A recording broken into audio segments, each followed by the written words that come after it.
Good day to you, Sir, Madam. I'm Priscilla Sunyas, 31 years old. I have one child, married.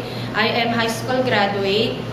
I working experience in domestic helper in Philippines in 2 years.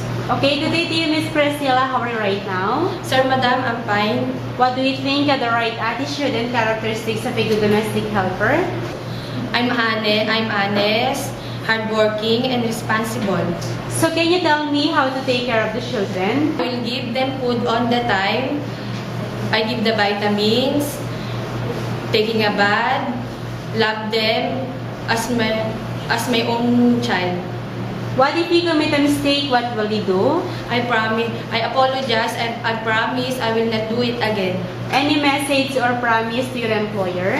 Please hire me and to support my family, and I promise I will finish my 2 years contract. Thank you, Miss Priscilla, and good luck. Thank you, Sir, Madam.